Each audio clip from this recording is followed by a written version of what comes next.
Carta de San Pablo a los Romanos. Romanos, capítulo 1. Pablo, siervo de Cristo Jesús, llamado a ser apóstol, apartado para anunciar el Evangelio de Dios, que por medio de sus profetas ya había prometido en las Sagradas Escrituras.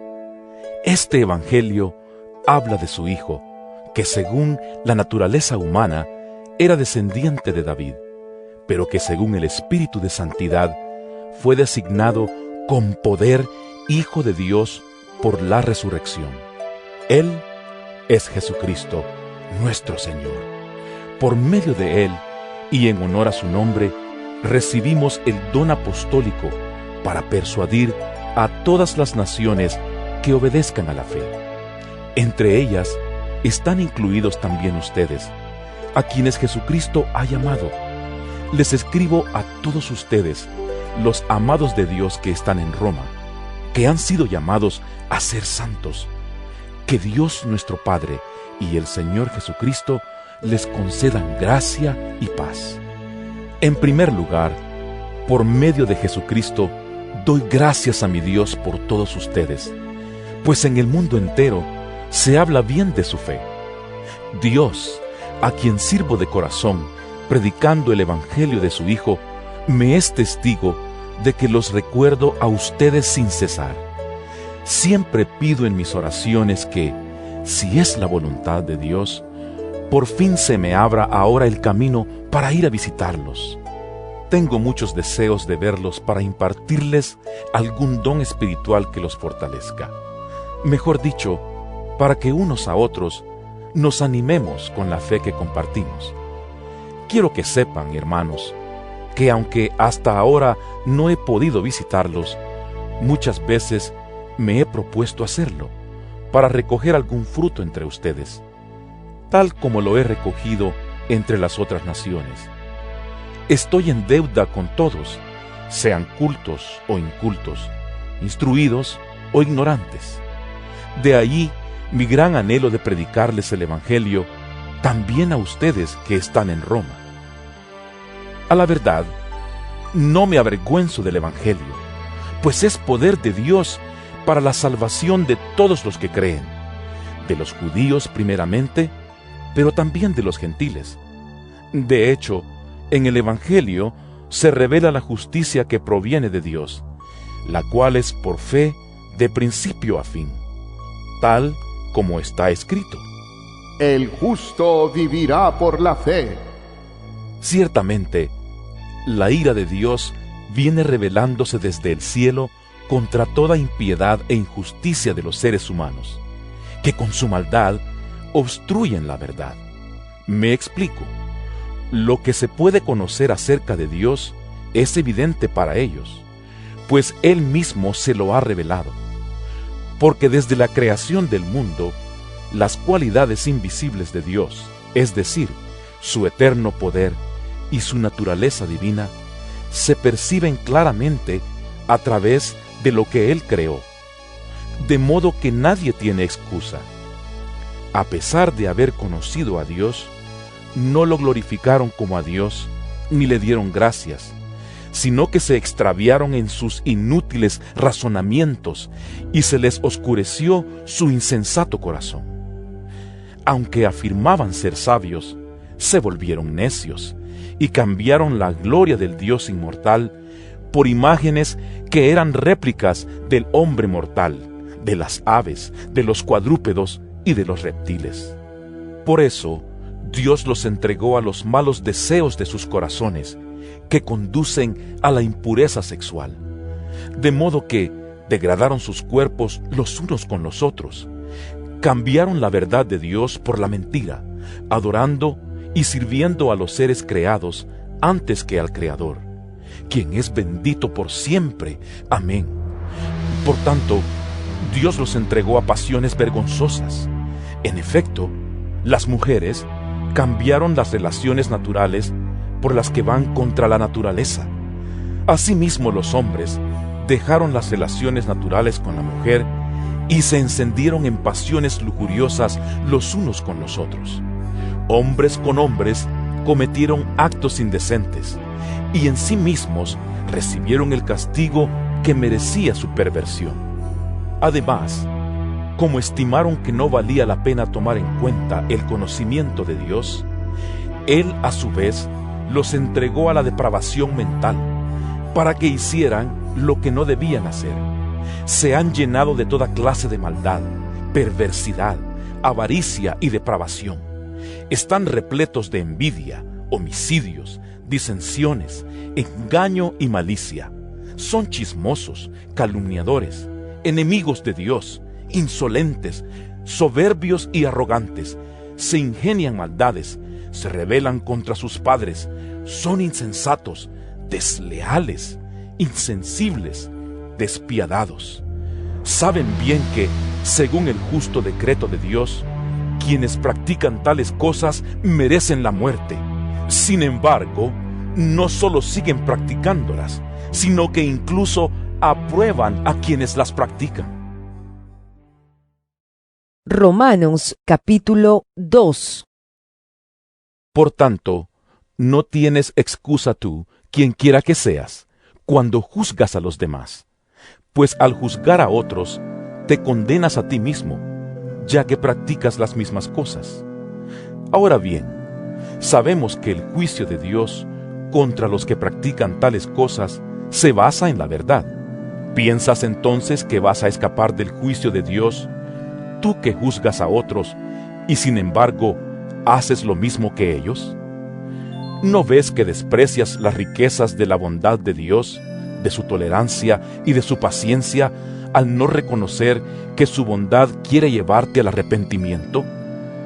Pero por tu obstinación y por tu corazón empedernido, sigues acumulando castigo contra ti mismo para el día de la ira, cuando Dios revelará su justo juicio, porque Dios pagará a cada uno según lo que merezcan sus obras. Él dará vida eterna a los que, perseverando en las buenas obras, buscan gloria, honor e inmortalidad. Pero los que por egoísmo rechazan la verdad para aferrarse a la maldad, recibirán el gran castigo de Dios. Habrá sufrimiento y angustia para todos los que hacen el mal, los judíos primeramente y también los gentiles. Pero gloria, honor y paz para todos los que hacen el bien, los judíos primeramente y también los gentiles, porque con Dios no hay favoritismos. Todos los que han pecado sin conocer la ley, también perecerán sin la ley, y todos los que han pecado conociendo la ley, por la ley serán juzgados. Porque Dios no considera justos a los que oyen la ley, sino a los que la cumplen. De hecho, cuando los gentiles que no tienen la ley cumplen por naturaleza lo que la ley exige, ellos son ley para sí mismos, aunque no tengan la ley. Estos muestran que llevan escrito en el corazón lo que la ley exige, como lo atestigua su conciencia, pues sus propios pensamientos algunas veces los acusan y otras veces los excusan. Así sucederá el día en que, por medio de Jesucristo, Dios juzgará los secretos de toda persona, como lo declara mi Evangelio. Ahora bien, tú que llevas el nombre de judío, que dependes de la ley y te jactas de tu relación con Dios, que conoces su voluntad y sabes discernir lo que es mejor porque eres instruido por la ley, que estás convencido de ser guía de los ciegos y luz de los que están en la oscuridad, instructor de los ignorantes, maestro de los sencillos, pues tienes en la ley la esencia misma del conocimiento y de la verdad. En fin, tú que enseñas a otros, ¿no te enseñas a ti mismo? Tú que predicas contra el robo, ¿robas? Tú que dices que no se debe cometer adulterio, ¿adulteras? Tú que aborreces a los ídolos, ¿robas de sus templos? Tú que te jactas de la ley, ¿deshonras a Dios quebrantando la ley? Así está escrito: por causa de ustedes se blasfema el nombre de Dios entre los gentiles.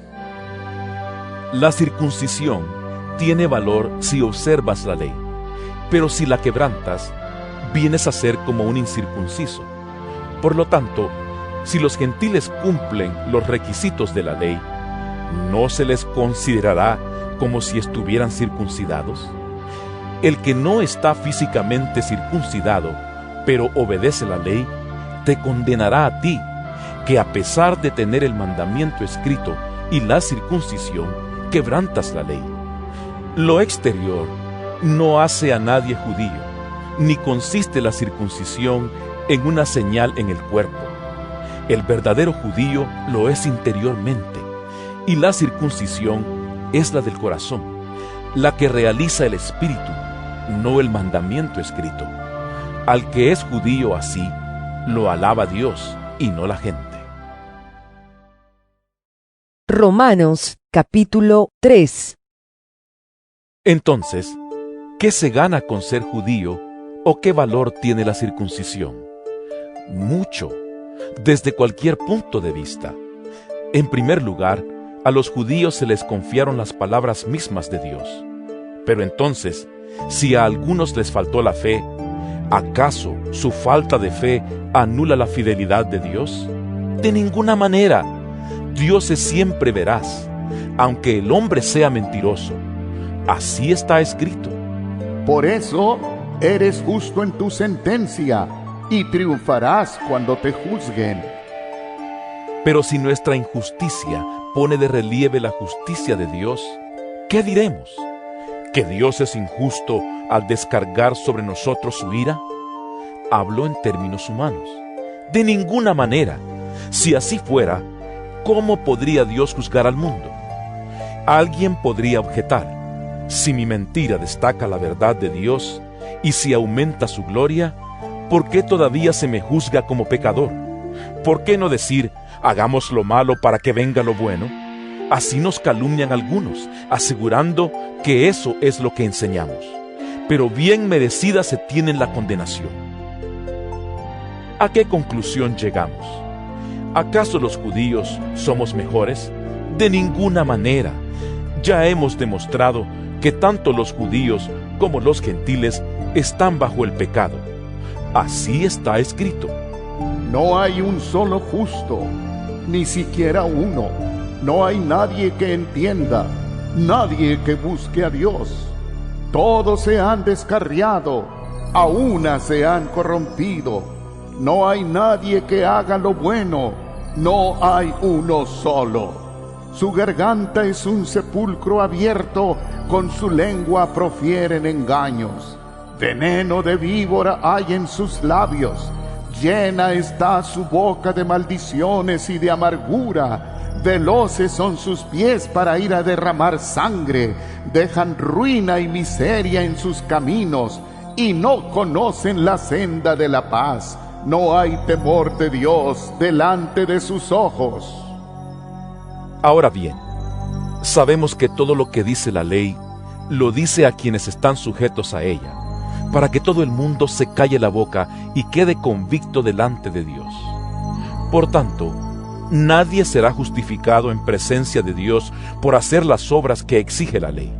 Más bien, mediante la ley, cobramos conciencia del pecado. Pero ahora, sin la mediación de la ley, se ha manifestado la justicia de Dios, de la que dan testimonio la ley y los profetas. Esta justicia de Dios llega mediante la fe en Jesucristo a todos los que creen. De hecho, no hay distinción, pues todos han pecado y están privados de la gloria de Dios, pero por su gracia son justificados gratuitamente mediante la redención que Cristo Jesús efectuó. Dios lo ofreció como un sacrificio de expiación que se recibe por la fe en su sangre, para así demostrar su justicia. Anteriormente, en su paciencia, Dios había pasado por alto los pecados, pero en el tiempo presente ha ofrecido a Jesucristo para manifestar su justicia. De este modo, Dios es justo y a la vez el que justifica a los que tienen fe en Jesús. ¿Dónde pues está la jactancia? Queda excluida. ¿Por cuál principio? ¿Por el de la observancia de la ley? No, sino por el de la fe, porque sostenemos que todos somos justificados por la fe, y no por las obras que la ley exige. ¿Es acaso Dios solo Dios de los judíos? ¿No lo es también de los gentiles? Sí, también es Dios de los gentiles, pues no hay más que un solo Dios. Él justificará por la fe a los que están circuncidados y mediante esa misma fe a los que no lo están. ¿Quiere decir que anulamos la ley con la fe? De ninguna manera, más bien confirmamos la ley. Romanos capítulo 4. Entonces, ¿qué diremos en el caso de nuestro antepasado Abraham? En realidad, si Abraham hubiera sido justificado por las obras, habría tenido de qué jactarse, pero no delante de Dios. Pues, ¿qué dice la Escritura? Le creyó Abraham a Dios, y esto se le tomó en cuenta como justicia. Ahora bien, cuando alguien trabaja, no se le toma en cuenta el salario como un favor, sino como una deuda. Sin embargo, al que no trabaja, sino que cree en el que justifica al malvado, se le toma en cuenta la fe como justicia. David dice lo mismo cuando habla de la dicha de aquel a quien Dios le atribuye justicia sin la mediación de las obras. Dichosos aquellos a quienes se les perdonan las transgresiones y se les cubren los pecados. Dichoso aquel cuyo pecado el Señor no tomará en cuenta. ¿Acaso se ha reservado esta dicha solo para los que están circuncidados? ¿Acaso no es también para los gentiles? Hemos dicho que a Abraham se le tomó en cuenta la fe como justicia. ¿Bajo qué circunstancia sucedió esto? ¿Fue antes o después de ser circuncidado? Antes y no después. Es más, cuando todavía no estaba circuncidado, recibió la señal de la circuncisión como sello de la justicia que se le había tomado en cuenta por la fe. Por tanto, Abraham es padre de todos los que creen, aunque no hayan sido circuncidados. Y a estos se les toma en cuenta su fe como justicia. Y también es padre de aquellos que, además de haber sido circuncidados, siguen las huellas de nuestro padre Abraham, quien creyó cuando todavía era incircunciso. En efecto, no fue mediante la ley como Abraham y su descendencia recibieron la promesa de que él sería heredero del mundo, sino mediante la fe, la cual se le tomó en cuenta como justicia. Porque si los que viven por la ley fueran los herederos, entonces la fe no tendría ya ningún valor y la promesa no serviría de nada. La ley, en efecto, acarrea castigo, pero donde no hay ley, tampoco hay transgresión. Por eso la promesa viene por la fe, a fin de que por la gracia quede garantizada para toda la descendencia de Abraham. Esta promesa no es sólo para los que son de la ley, sino para los que son también de la fe de Abraham, quien es el Padre que tenemos en común delante de Dios, tal como está escrito. Te he confirmado como padre de muchas naciones. Así que Abraham creyó en el Dios que da vida a los muertos y que llama las cosas que no son como si ya existieran. Contra toda esperanza, Abraham creyó y esperó, y de este modo llegó a ser padre de muchas naciones, tal como se le había dicho. Así de numerosa será tu descendencia. Su fe no flaqueó, aunque reconocía que su cuerpo estaba como muerto, pues ya tenía unos 100 años, y que también estaba muerta la matriz de Sara. Ante la promesa de Dios, no vaciló como un incrédulo, sino que se reafirmó en su fe y dio gloria a Dios, plenamente convencido de que Dios tenía poder para cumplir lo que había prometido. Por eso se le tomó en cuenta su fe como justicia. Y esto de que se le tomó en cuenta no se escribió solo para Abraham, sino también para nosotros. Dios tomará en cuenta nuestra fe como justicia, pues creemos en aquel que le levantó de entre los muertos a Jesús nuestro Señor. Él fue entregado a la muerte por nuestros pecados y resucitó para nuestra justificación. Romanos capítulo 5. En consecuencia, ya que hemos sido justificados mediante la fe, tenemos paz con Dios por medio de nuestro Señor Jesucristo. También por medio de Él y mediante la fe, tenemos acceso a esta gracia en la cual nos mantenemos firmes. Así que nos regocijamos en la esperanza de alcanzar la gloria de Dios. Y no solo en esto, sino también en nuestros sufrimientos, porque sabemos que el sufrimiento produce perseverancia, la perseverancia, entereza de carácter, la entereza de carácter, esperanza. Y esta esperanza no nos defrauda, porque Dios ha derramado su amor en nuestro corazón por el Espíritu Santo que nos ha dado. A la verdad, como éramos incapaces de salvarnos, en el tiempo señalado, Cristo murió por los malvados. Difícilmente habrá quien muera por un justo, aunque tal vez haya quien se atreva a morir por una persona buena. Pero Dios demuestra su amor por nosotros en esto, en que cuando todavía éramos pecadores, Cristo murió por nosotros. Y ahora que hemos sido justificados por su sangre, con cuánta más razón, por medio de Él, seremos salvados del castigo de Dios.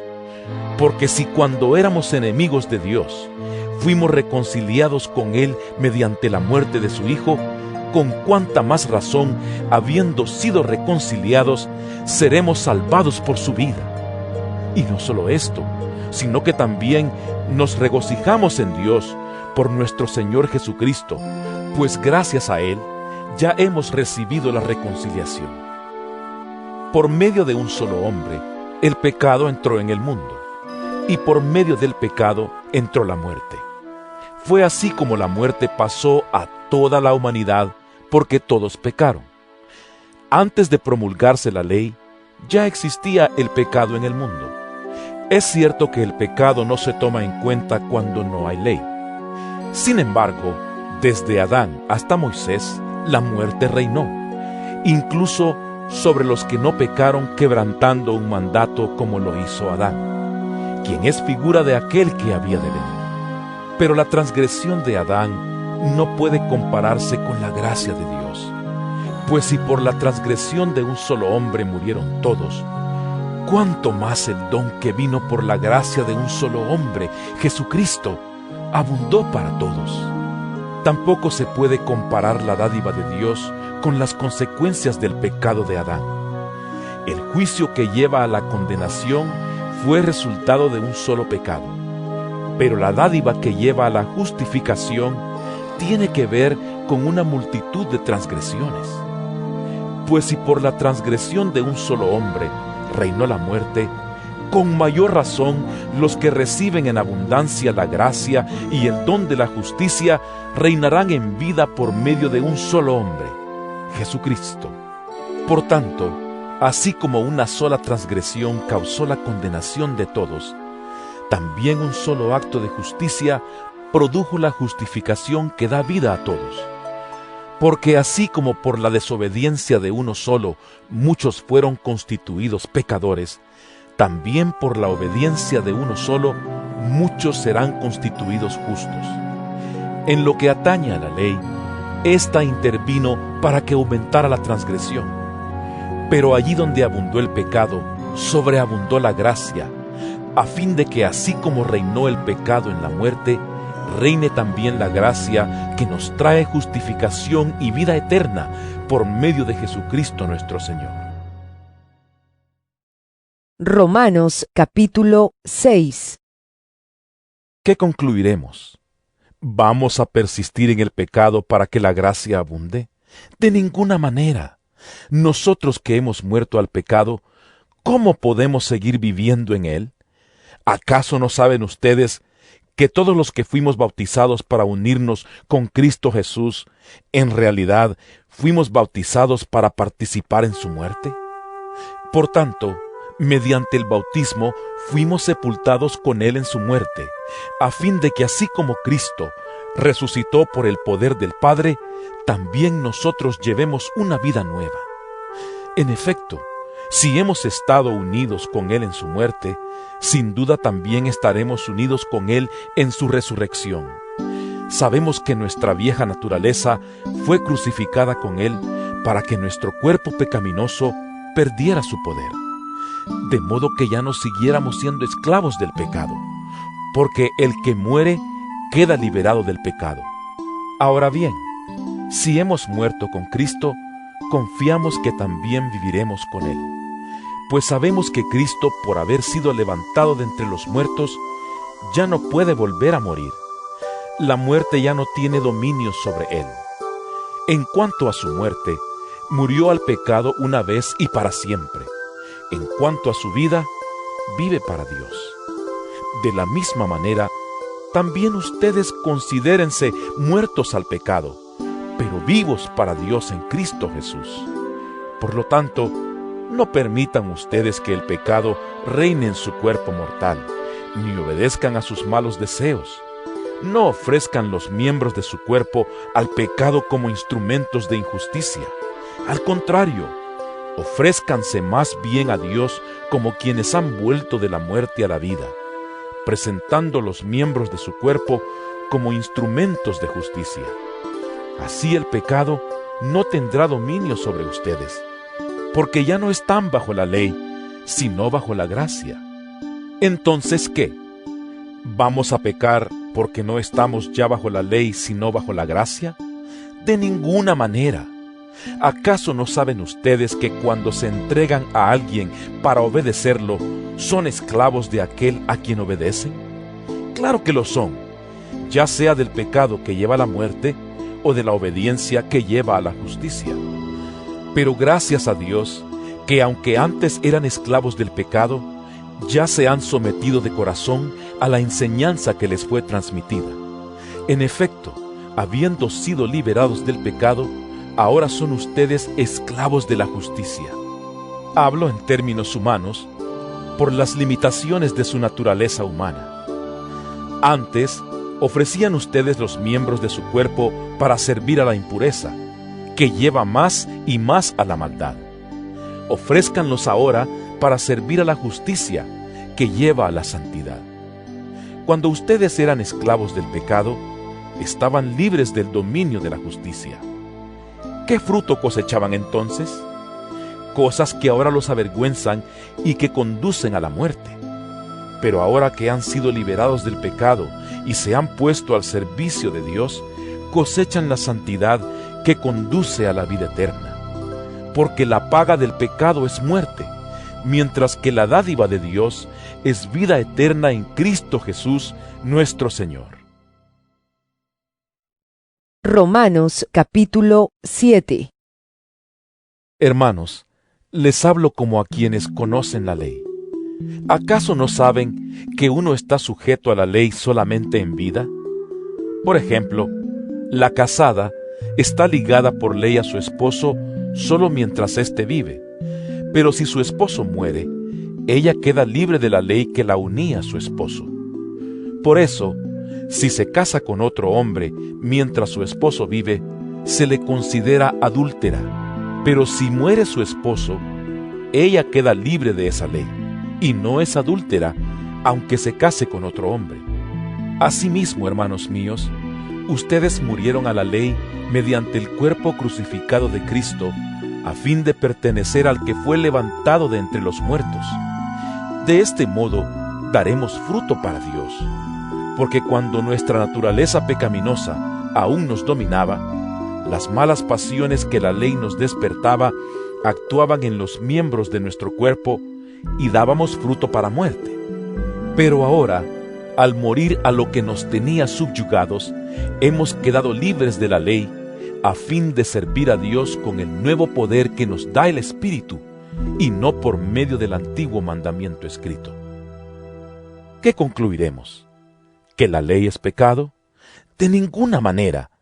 Sin embargo, si no fuera por la ley, no me habría dado cuenta de lo que es el pecado. Por ejemplo, nunca habría sabido yo lo que es codiciar si la ley no hubiera dicho: no codicies. Pero el pecado aprovechando la oportunidad que le proporcionó el mandamiento, despertó en mí toda clase de codicia. Porque aparte de la ley, el pecado está muerto. En otro tiempo, yo tenía vida aparte de la ley, pero cuando vino el mandamiento, cobró vida el pecado y yo morí. Se me hizo evidente que el mismo mandamiento que debía haberme dado vida, me llevó a la muerte, porque el pecado se aprovechó del mandamiento, me engañó, y por medio de él me mató. Concluimos, pues, que la ley es santa, y que el mandamiento es santo, justo y bueno.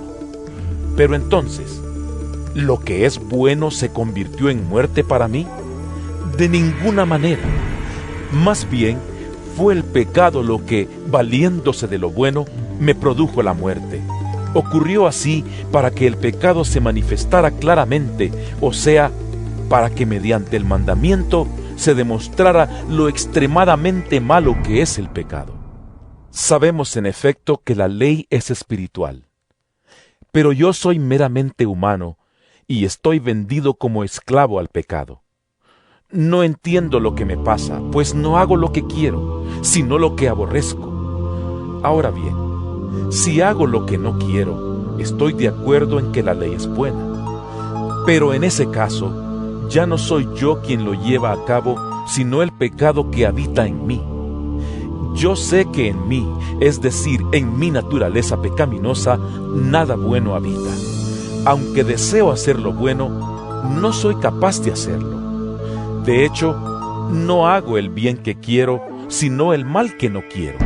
Y si hago lo que no quiero, ya no soy yo quien lo hace, sino el pecado que habita en mí. Así que descubro esta ley, que cuando quiero hacer el bien, me acompaña el mal. Porque en lo íntimo de mi ser, me deleito en la ley de Dios. Pero me doy cuenta de que en los miembros de mi cuerpo hay otra ley, que es la ley del pecado. Esta ley lucha contra la ley de mi mente y me tiene cautivo. Soy un pobre miserable. ¿Quién me librará de este cuerpo mortal? Gracias a Dios por medio de Jesucristo nuestro Señor. En conclusión, con la mente yo mismo me someto a la ley de Dios, pero mi naturaleza pecaminosa está sujeta a la ley del pecado. Romanos capítulo 8. Por lo tanto, ya no hay ninguna condenación para los que están unidos a Cristo Jesús, pues por medio de Él, la ley del Espíritu de vida me ha liberado de la ley del pecado y de la muerte. En efecto, la ley no pudo liberarnos porque la naturaleza pecaminosa anuló su poder. Por eso Dios envió a su propio Hijo en condición semejante a nuestra condición de pecadores, para que se ofreciera en sacrificio por el pecado. Así condenó Dios al pecado en la naturaleza humana, a fin de que las justas demandas de la ley se cumplieran en nosotros, que no vivimos según la naturaleza pecaminosa, sino según el Espíritu. Los que viven conforme a la naturaleza pecaminosa fijan la mente en los deseos de tal naturaleza. En cambio, los que viven conforme al Espíritu fijan la mente en los deseos del Espíritu. La mentalidad pecaminosa es muerte, mientras que la mentalidad que proviene del Espíritu es vida y paz. La mentalidad pecaminosa es enemiga de Dios, pues no se somete a la ley de Dios, ni es capaz de hacerlo. Los que viven según la naturaleza pecaminosa no pueden agradar a Dios. Sin embargo, ustedes no viven según la naturaleza pecaminosa, sino según el Espíritu, si es que el Espíritu de Dios vive en ustedes. Y si alguno no tiene el Espíritu de Cristo, no es de Cristo. Pero si Cristo está en ustedes, el cuerpo está muerto a causa del pecado, pero el Espíritu que está en ustedes es vida a causa de la justicia. Y si el Espíritu de aquel que levantó a Jesús de entre los muertos vive en ustedes, el mismo que levantó a Cristo de entre los muertos, también dará vida a sus cuerpos mortales por medio de su Espíritu que vive en ustedes. Por tanto, hermanos, tenemos una obligación. pero no es la de vivir conforme a la naturaleza pecaminosa, porque si ustedes viven conforme a ella, morirán. Pero si por medio del Espíritu dan muerte a los malos hábitos del cuerpo, vivirán. Porque todos los que son guiados por el Espíritu de Dios son hijos de Dios. Y ustedes no recibieron un espíritu que de nuevo los esclavice al miedo, sino el Espíritu que los adopta como hijos y les permite clamar, Abba, Padre. El Espíritu mismo le asegura a nuestro espíritu que somos hijos de Dios. Y si somos hijos, somos herederos, herederos de Dios y coherederos con Cristo, pues si ahora sufrimos con Él, también tendremos parte con Él en su gloria. De hecho, considero que en nada se comparan los sufrimientos actuales con la gloria que habrá de revelarse en nosotros. La creación aguarda con ansiedad la revelación de los hijos de Dios, porque fue sometida a la frustración. Esto no sucedió por su propia voluntad, sino por la del que así lo dispuso.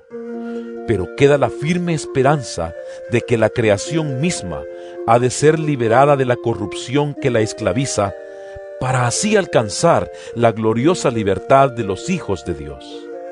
Sabemos que toda la creación todavía gime a una como si tuviera dolores de parto, y no solo ella, sino también nosotros mismos, que tenemos las primicias del Espíritu. Gemimos interiormente mientras aguardamos nuestra adopción como hijos, es decir, la redención de nuestro cuerpo, porque en esa esperanza fuimos salvados. Pero la esperanza que se ve ya no es esperanza. ¿Quién espera lo que ya tiene? Pero si esperamos lo que todavía no tenemos, en la espera mostramos nuestra constancia. Asimismo, en nuestra debilidad el Espíritu acude a ayudarnos. No sabemos qué pedir, pero el Espíritu mismo intercede por nosotros con gemidos que no pueden expresarse con palabras. Y Dios, que examina los corazones, sabe cuál es la intención del Espíritu, porque el Espíritu intercede por los creyentes conforme a la voluntad de Dios. Ahora bien, sabemos que Dios dispone todas las cosas para el bien de quienes lo aman, los que han sido llamados de acuerdo con su propósito. Porque a los que Dios conoció de antemano, también los predestinó a ser transformados según la imagen de su Hijo, para que Él sea el primogénito entre muchos hermanos. A los que predestinó, también los llamó. A los que llamó, también los justificó. Y a los que justificó, también los glorificó. ¿Qué diremos frente a esto? Si Dios está de nuestra parte, ¿quién puede estar en contra nuestra? El que no escatimó ni a su propio Hijo, sino que lo entregó por todos nosotros, ¿cómo no habrá de darnos generosamente junto con Él todas las cosas? ¿Quién acusará a los que Dios ha escogido? Dios es el que justifica. ¿Quién condenará? Cristo Jesús es el que murió e incluso resucitó y está a la derecha de Dios e intercede por nosotros. ¿Quién nos apartará del amor de Cristo? ¿La tribulación o la angustia? ¿La persecución, el hambre, la indigencia, el peligro o la violencia? Así está escrito. Por tu causa siempre nos llevan a la muerte. Nos tratan como a ovejas para el matadero. Sin embargo, en todo esto somos más que vencedores por medio de aquel que nos amó. Pues estoy convencido de que ni la muerte ni la vida, ni los ángeles ni los demonios, ni lo presente ni lo porvenir, ni los poderes, ni lo alto, ni lo profundo, ni cosa alguna en toda la creación podrá apartarnos del amor que Dios nos ha manifestado en Cristo Jesús nuestro Señor. Romanos capítulo 9. Digo la verdad en Cristo, no miento. Mi conciencia me lo confirma en el Espíritu Santo.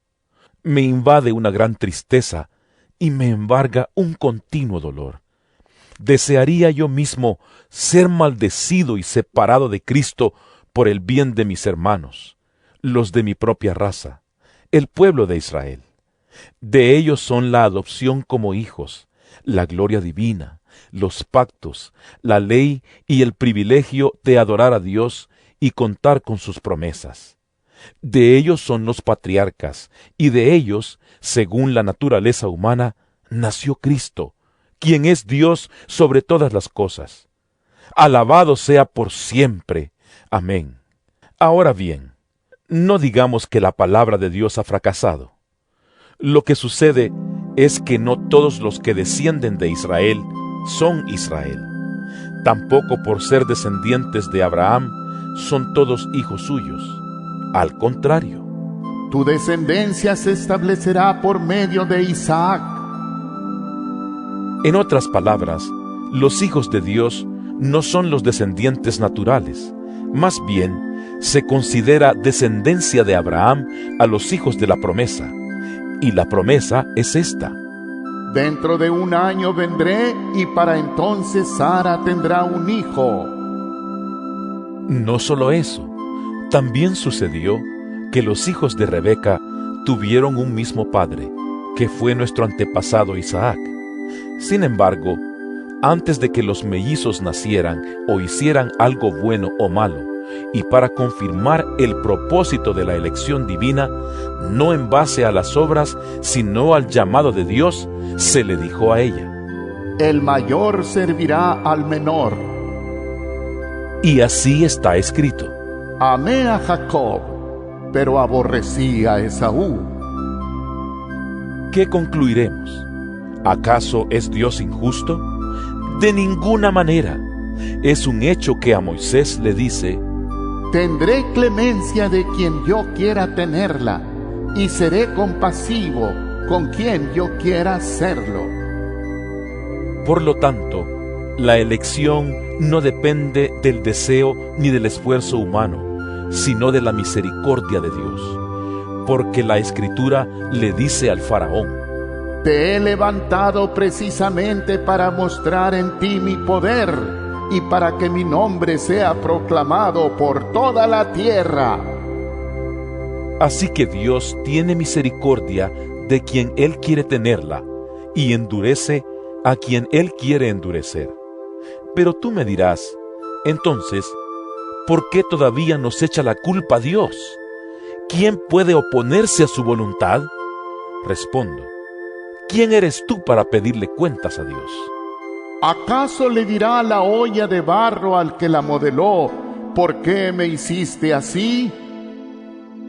¿No tiene derecho el alfarero de hacer del mismo barro unas vasijas para usos especiales y otras para fines ordinarios?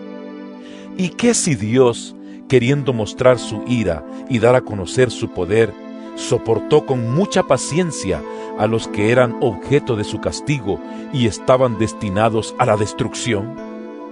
¿Qué si lo hizo para dar a conocer sus gloriosas riquezas a los que eran objeto de misericordia y a quienes de antemano preparó para esa gloria? Esos somos nosotros, a quienes Dios llamó, no solo de entre los judíos, sino también de entre los gentiles. Así lo dice Dios en el libro de Oseas: Llamaré mi pueblo a los que no son mi pueblo, y llamaré mi amada a la que no es mi amada. Y sucederá que en el mismo lugar donde se les dijo, ustedes no son mi pueblo, serán llamados hijos del Dios viviente.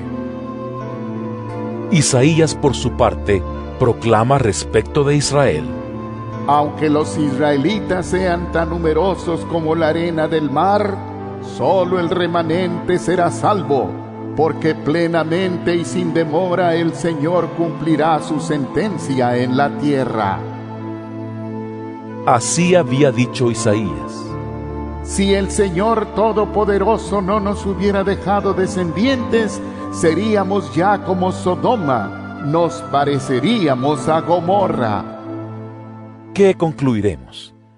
Pues que los gentiles que no buscaban la justicia la han alcanzado. Me refiero a la justicia que es por la fe. En cambio, Israel, que iba en busca de una ley que le diera justicia, no ha alcanzado esa justicia. ¿Por qué no? Porque no la buscaron mediante la fe, sino mediante las obras, como si fuera posible alcanzarla así. Por eso tropezaron con la piedra de tropiezo, como está escrito. Miren que pongo en Sión una piedra de tropiezo y una roca que hace caer, pero el que confíe en él no será defraudado. Romanos capítulo 10. Hermanos, el deseo de mi corazón y mi oración a Dios por los israelitas es que lleguen a ser salvos. Puedo declarar en favor de ellos que muestran celo por Dios, pero su celo no se basa en el conocimiento, no conociendo la justicia que proviene de Dios y procurando establecer la suya propia, no se sometieron a la justicia de Dios. De hecho, Cristo es el fin de la ley, para que todo el que cree reciba la justicia. Así describe Moisés la justicia que se basa en la ley. Quien practique estas cosas vivirá por ellas. Pero la justicia que se basa en la fe afirma: No digas en tu corazón, ¿quién subirá al cielo? Es decir, para hacer bajar a Cristo. O, ¿quién bajará al abismo? Es decir, para hacer subir a Cristo de entre los muertos. ¿Qué afirma entonces? La palabra está cerca de ti, la tienes en la boca y en el corazón. Esta es la palabra de fe que predicamos, que si confiesas con tu boca que Jesús es el Señor y crees en tu corazón que Dios lo levantó de entre los muertos, serás salvo. Porque con el corazón se cree para ser justificado, pero con la boca se confiesa para ser salvo. Así dice la Escritura. Todo el que confíe en Él no será jamás defraudado. No hay diferencia entre judíos y gentiles, pues el mismo Señor es Señor de todos y bendice abundantemente a cuantos lo invocan, porque todo el que invoque el nombre del Señor será salvo. Ahora bien, ¿cómo invocarán a aquel en quien no han creído? ¿Y cómo creerán en aquel de quien no han oído? ¿Y cómo oirán si no hay quien les predique? ¿Y quién predicará sin ser enviado? Así está escrito. Qué hermoso es recibir al mensajero que trae buenas nuevas. Sin embargo, no todos los israelitas aceptaron las buenas nuevas. Isaías dice: Señor, ¿quién ha creído a nuestro mensaje? Así que la fe viene como resultado de oír el mensaje, y el mensaje que se oye es la palabra de Cristo. Pero pregunto, ¿acaso no oyeron? ¡Claro que sí! Por toda la tierra se difundió su voz, sus palabras llegan hasta los confines del mundo. Pero insisto, ¿acaso no entendió Israel? En primer lugar, Moisés dice: Yo haré que ustedes sientan envidia de los que no son nación. Voy a irritarlos con una nación insensata. Luego Isaías se atreve a decir: Dejé que me hallaran los que no me buscaban. Me di a conocer a los que no preguntaban por mí. En cambio, respecto de Israel, dice: Todo el día extendí mis manos hacia un pueblo desobediente y rebelde. Romanos capítulo 11. Por lo tanto, pregunto, ¿acaso rechazó Dios a su pueblo? De ninguna manera. Yo mismo soy israelita, descendiente de Abraham, de la tribu de Benjamín. Dios no rechazó a su pueblo, al que de antemano conoció. ¿No saben lo que relata la Escritura en cuanto a Elías? Acusó a Israel delante de Dios. Señor, han matado a tus profetas y han derribado tus altares. yo soy el único que ha quedado con vida, y ahora quieren matarme a mí también. ¿Y qué le contestó la voz divina? He apartado para mí 7,000 hombres, los que no se han arrodillado ante Baal. Así también hay en la actualidad un remanente escogido por gracia. Y si es por gracia, ya no es por obras, porque en tal caso la gracia ya no sería gracia. ¿Qué concluiremos? Pues que Israel no consiguió lo que tanto deseaba, pero sí lo consiguieron los elegidos. Los demás fueron endurecidos, como está escrito. Dios les dio un espíritu insensible, ojos con los que no pueden ver y oídos con los que no pueden oír, hasta el día de hoy. Y David dice: que sus banquetes se les conviertan en red y en trampa, en tropezadero y en castigo, que se les nublen los ojos para que no vean y se encorven sus espaldas para siempre. Ahora pregunto, ¿acaso tropezaron para no volver a levantarse? De ninguna manera. Más bien, gracias a su transgresión, ha venido la salvación a los gentiles para que Israel sienta celos. Pero si su transgresión ha enriquecido al mundo, es decir, si su fracaso ha enriquecido a los gentiles, ¿cuánto mayor será la riqueza que su plena restauración producirá? Me dirijo ahora a ustedes, los gentiles. Como apóstol que soy de ustedes, le hago honor a mi ministerio, pues quisiera ver si de algún modo despierto los celos de mi propio pueblo, para así salvar a algunos de ellos. Pues si el haberlos rechazado dio como resultado la reconciliación entre Dios y el mundo, ¿no será su restitución una vuelta a la vida? Si se consagra la parte de la masa que se ofrece como primicias, también se consagra toda la masa. Si la raíz es santa, también lo son las ramas. Ahora bien, es verdad que algunas de las ramas han sido desgajadas y que tú, siendo de olivo silvestre, has sido injertado entre las otras ramas. Ahora participas de la savia nutritiva de la raíz del olivo. Sin embargo, no te vayas a creer mejor que las ramas originales. Y si te jactas de ello, ten en cuenta que no eres tú quien nutre a la raíz, sino que es la raíz la que te nutre a ti. Tal vez dirás: desgajaron unas ramas para que yo fuera injertado. De acuerdo, pero ellas fueron desgajadas por su falta de fe, y tú por la fe te mantienes firme. Así que no seas arrogante, sino temeroso, porque si Dios no tuvo miramientos con las ramas originales, tampoco los tendrá contigo. Por tanto, considera la bondad y la severidad de Dios. Severidad hacia los que cayeron y bondad hacia ti. Pero si no te mantienes en su bondad, tú también serás desgajado. Y si ellos dejan de ser incrédulos, serán injertados, porque Dios tiene poder para injertarlos de nuevo. Después de todo, si tú fuiste cortado de un olivo silvestre al que por naturaleza pertenecías, y contra tu condición natural fuiste injertado en un olivo cultivado, con cuánta mayor facilidad las ramas naturales de ese olivo serán injertadas de nuevo en él.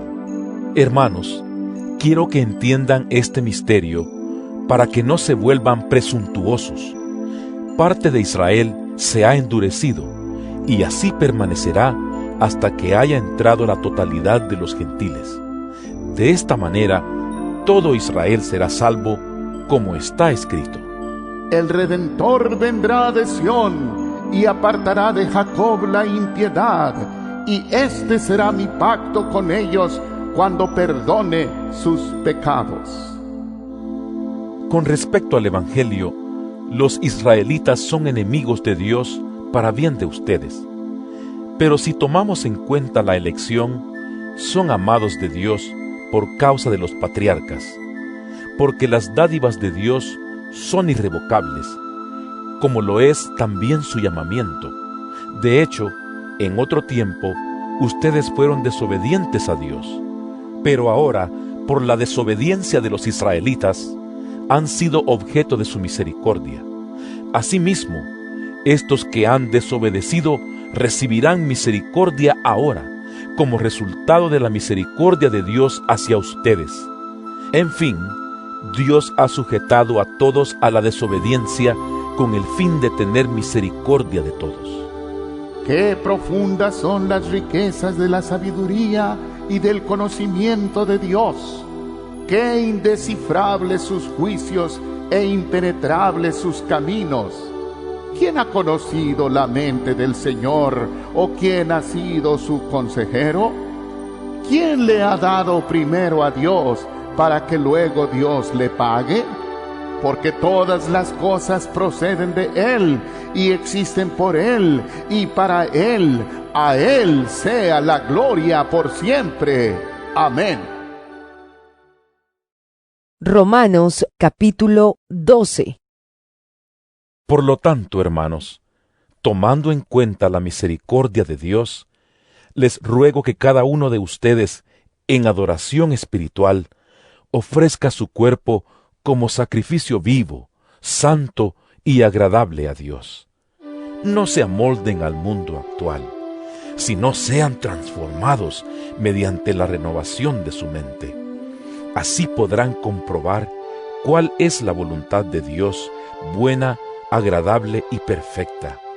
Por la gracia que se me ha dado, les digo a todos ustedes, nadie tenga un concepto de sí más alto que el que debe tener, sino más bien piense de sí mismo con moderación, según la medida de fe que Dios le haya dado. Pues así como cada uno de nosotros tiene un solo cuerpo con muchos miembros, y no todos estos miembros desempeñan la misma función, también nosotros, siendo muchos, formamos un solo cuerpo en Cristo, y cada miembro está unido a todos los demás. Tenemos dones diferentes según la gracia que se nos ha dado. Si el don de alguien es el de profecía, que lo use en proporción con su fe. Si es el de prestar un servicio, que lo preste. Si es el de enseñar, que enseñe. Si es el de animar a otros, que los anime. Si es el de socorrer a los necesitados, que dé con generosidad. Si es el de dirigir, que dirija con esmero. Si es el de mostrar compasión, que lo haga con alegría. El amor debe ser sincero. Aborrezcan el mal, aférrense al bien. Ámense los unos a los otros con amor fraternal, respetándose y honrándose mutuamente. Nunca dejen de ser diligentes, antes bien, sirvan al Señor con el fervor que da el Espíritu. Alégrense en la esperanza, muestren paciencia en el sufrimiento, perseveren en la oración. Ayuden a los hermanos necesitados, practiquen la hospitalidad, bendigan a quienes los persigan, bendigan y no maldigan. Alégrense con los que están alegres, lloren con los que lloran. Vivan en armonía los unos con los otros.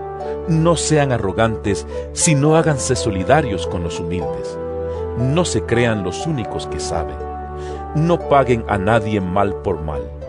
Procuren hacer lo bueno delante de todos. Si es posible, en cuanto dependa de ustedes, vivan en paz con todos. No tomen venganza, hermanos míos, sino dejen el castigo en las manos de Dios, porque está escrito: Mía es la venganza, yo pagaré. Dice el Señor. Antes bien, si tu enemigo tiene hambre, dale de comer. Si tiene sed, dale de beber. Actuando así, harás que se avergüence de su conducta. no te dejes vencer por el mal. Al contrario, vence el mal con el bien. Romanos capítulo 13. Todos deben someterse a las autoridades públicas, pues no hay autoridad que Dios no haya dispuesto, así que las que existen fueron establecidas por Él. Por lo tanto, todo el que se opone a la autoridad se rebela contra lo que Dios ha instituido. Los que así proceden recibirán castigo, porque los gobernantes no están para infundir terror a los que hacen lo bueno, sino a los que hacen lo malo. ¿Quieres librarte del miedo a la autoridad? Haz lo bueno, y tendrás su aprobación, pues está al servicio de Dios para tu bien. Pero si haces lo malo, entonces debes tener miedo. No en vano lleva la espada, pues está al servicio de Dios para impartir justicia y castigar al malhechor. Así que es necesario someterse a las autoridades, no solo para evitar el castigo, sino también por razones de conciencia. Por eso mismo pagan ustedes impuestos, pues las autoridades están al servicio de Dios, dedicadas precisamente a gobernar. Paguen a cada uno lo que le corresponda. Si deben impuestos, paguen los impuestos. Si deben contribuciones, paguen las contribuciones. Al que deban respeto, muéstrenle respeto. Al que deban honor, ríndanle honor. No tengan deudas pendientes con nadie, a no ser la de amarse unos a otros. De hecho, quien ama al prójimo ha cumplido la ley, porque los mandamientos que dicen: no cometas adulterio, no mates, no robes, no codicies, y todos los demás mandamientos se resumen en este precepto: ama a tu prójimo como a ti mismo. El amor no perjudica al prójimo, así que el amor es el cumplimiento de la ley. Hagan todo esto estando conscientes del tiempo en que vivimos. Ya es hora de que despierten del sueño, pues nuestra salvación está ahora más cerca de cuando inicialmente creímos. La noche está muy avanzada y ya se acerca el día. Por eso, dejemos a un lado las obras de la oscuridad y pongámonos la armadura de la luz. Vivamos decentemente como a la luz del día, no en orgías y borracheras, ni en inmoralidad sexual y libertinaje, ni en disensiones y envidias. Más bien, revístanse ustedes del Señor Jesucristo y no se preocupen por satisfacer los deseos de la naturaleza pecaminosa. Romanos capítulo 14. Reciban al que es débil en la fe, pero no para entrar en discusiones.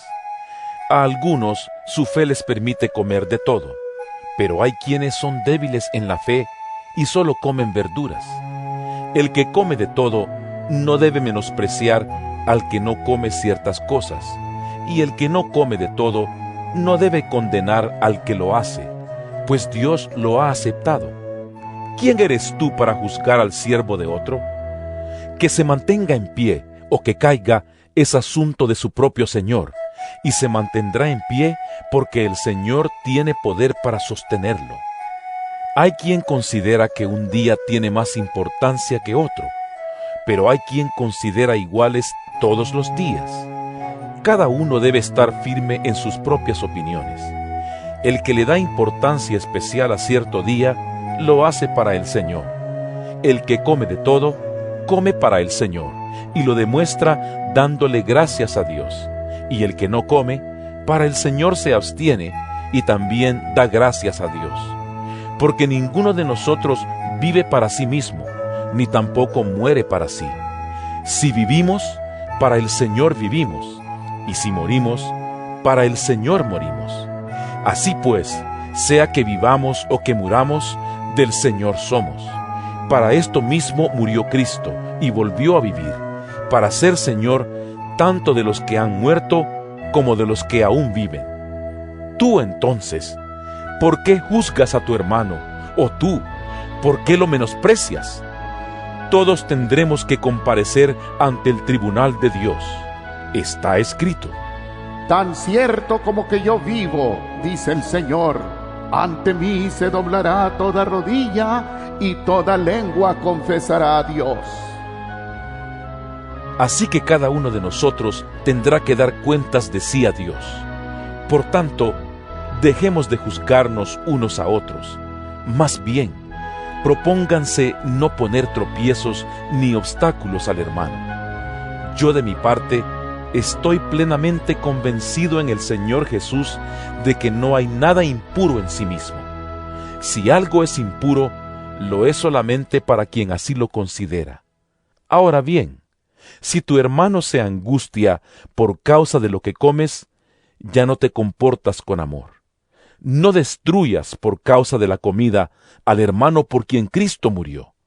En una palabra, no den lugar a que se hable mal del bien que ustedes practican, porque el reino de Dios no es cuestión de comidas o bebidas, sino de justicia, paz y alegría en el Espíritu Santo.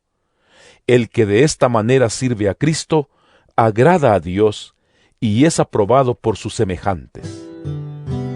Por lo tanto, esforcémonos por promover todo lo que conduzca a la paz y a la mutua edificación. No destruyas la obra de Dios por causa de la comida. Todo alimento es puro. Lo malo es hacer tropezar a otros por lo que uno come. Más vale no comer carne ni beber vino, ni hacer nada que haga caer a tu hermano. Así que la convicción que tengas tú al respecto, manténla como algo entre Dios y tú. Dichoso aquel a quien su conciencia no lo acusa por lo que hace. Pero el que tiene dudas en cuanto a lo que come, se condena, porque no lo hace por convicción, y todo lo que no se hace por convicción es pecado. Romanos capítulo 15. Los fuertes en la fe debemos apoyar a los débiles en vez de hacer lo que nos agrada. Cada uno debe agradar al prójimo para su bien, con el fin de edificarlo, porque ni siquiera Cristo se agradó a sí mismo, sino que, como está escrito, sobre mí han recaído los insultos de tus detractores. De hecho, todo lo que se escribió en el pasado se escribió para enseñarnos, a fin de que, alentados por las Escrituras, perseveremos en mantener nuestra esperanza. Que el Dios que infunde aliento y perseverancia les conceda vivir juntos en armonía, conforme al ejemplo de Cristo Jesús, para que con un solo corazón y a una sola voz glorifiquen al Dios y Padre de nuestro Señor Jesucristo. Por tanto, acéptense mutuamente, así como Cristo los aceptó a ustedes para gloria de Dios. Les digo que Cristo se hizo servidor de los judíos para demostrar la fidelidad de Dios a fin de confirmar las promesas hechas a los patriarcas y para que los gentiles glorifiquen a Dios por su compasión, como está escrito. Por eso te alabaré entre las naciones, cantaré salmos a tu nombre. En otro pasaje dice, Alégrense, naciones, con el pueblo de Dios.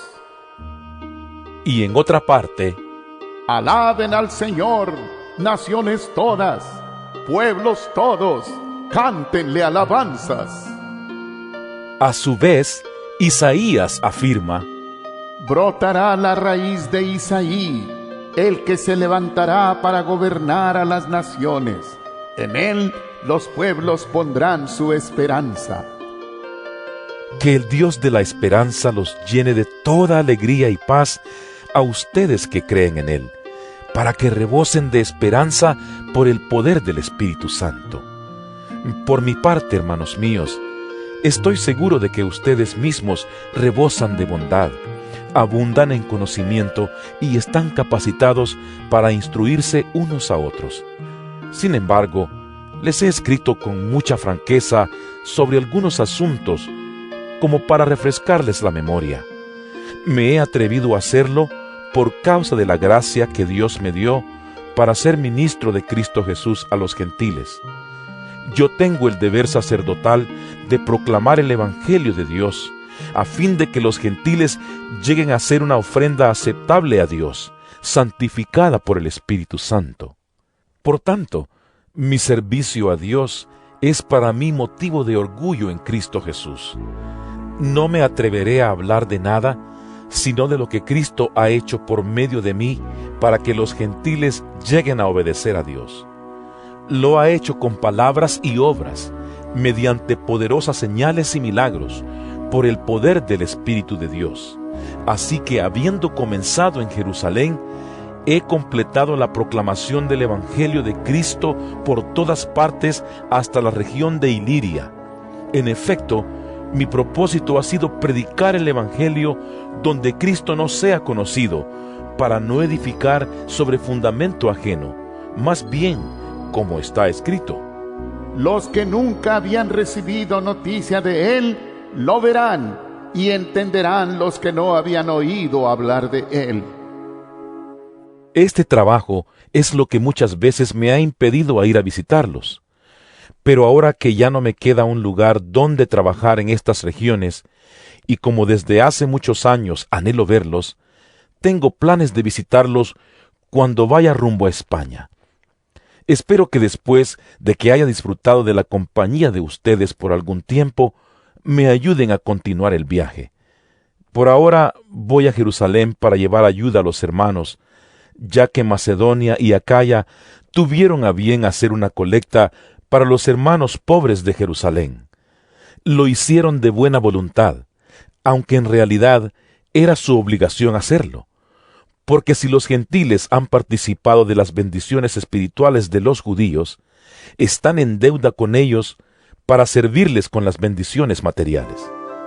Así que una vez que yo haya cumplido esta tarea y entregado en sus manos este fruto, saldré para España y de paso los visitaré a ustedes. Sé que cuando los visite, iré con la abundante bendición de Cristo. Les ruego, hermanos, por nuestro Señor Jesucristo y por el amor del Espíritu, que se unan conmigo en esta lucha y que oren a Dios por mí. Pídanle que me libre de caer en manos de los incrédulos que están en Judea, y que los hermanos de Jerusalén reciban bien la ayuda que les llevo. De este modo, por la voluntad de Dios, llegaré a ustedes con alegría y podré descansar entre ustedes por algún tiempo. El Dios de paz sea con todos ustedes. Amén. Romanos capítulo 16. Les recomiendo a nuestra hermana Febe, diaconisa de la iglesia de Cencreas. Les pido que la reciban dignamente en el Señor, como conviene hacerlo entre hermanos en la fe. Préstenle toda ayuda que necesite, porque ella ha ayudado a muchas personas, entre las que me cuento yo. Saluden a Priscila y a Aquila, mis compañeros de trabajo en Cristo Jesús. Por salvarme la vida, ellos arriesgaron la suya. Tanto yo como todas las iglesias de los gentiles les estamos agradecidos. Saluden igualmente a la iglesia que se reúne en la casa de ellos. Saluden a mi querido hermano Epeneto, el primer convertido a Cristo en la provincia de Asia. Saluden a María, que tanto ha trabajado por ustedes. Saluden a Andrónico y a Junías, mis parientes y compañeros de cárcel, destacados entre los apóstoles y convertidos a Cristo antes que yo. Saluden a Amplias, mi querido hermano en el Señor. Saluden a Urbano, nuestro compañero de trabajo en Cristo, y a mi querido hermano Estaquis. Saluden a Apeles, que ha dado tantas pruebas de su fe en Cristo. Saluden a los de la familia de Aristóbulo. Saluden a Herodión, mi pariente. Saluden a los de la familia de Narciso, fieles en el Señor. Saluden a Trifena y a Trifosa, las cuales se esfuerzan trabajando por el Señor. Saluden a mi querida hermana Pérsida, que ha trabajado muchísimo en el Señor. Saluden a Rufo, distinguido creyente, y a su madre, que ha sido también como una madre para mí. Saluden a Asíncrito, a Flegonte, a Hermes, a Patrobas, a Hermas y a los hermanos que están con ellos. Saluden a Filólogo, a Julia, a Nereo y a su hermana, a Olimpas y a todos los hermanos que están con ellos. Salúdense unos a otros con un beso santo. Todas las iglesias de Cristo les mandan saludos. Les ruego, hermanos, que se cuiden de los que causan divisiones y dificultades y van en contra de lo que a ustedes se les ha enseñado. Apártense de ellos. Tales individuos no sirven a Cristo nuestro Señor, sino a sus propios deseos. Con palabras suaves y lisonjeras engañan a los ingenuos. Es cierto que ustedes viven en obediencia, lo que es bien conocido de todos y me alegra mucho, pero quiero que sean sagaces para el bien e inocentes para el mal. Muy pronto, el Dios de paz aplastará a Satanás bajo los pies de ustedes. Que la gracia de nuestro Señor Jesús sea con ustedes. Saludos de parte de Timoteo, mi compañero de trabajo, como también de Lucio, Jasón y Sosipater, mis parientes. Yo, Tercio, que escribo esta carta, los saludo en el Señor. Saludos de parte de Gayo, de cuya hospitalidad disfrutamos yo y toda la iglesia de este lugar. También les mandan saludos Erasto, que es el tesorero de la ciudad, y nuestro hermano Cuarto. El Dios eterno ocultó su misterio durante largos siglos, pero ahora lo ha revelado por medio de los escritos proféticos, según su propio mandato, para que todas las naciones obedezcan a la fe. Al que puede fortalecerlos a ustedes conforme a mi evangelio y a la predicación acerca de Jesucristo, al único sabio Dios, sea la gloria para siempre por medio de Jesucristo. Amén.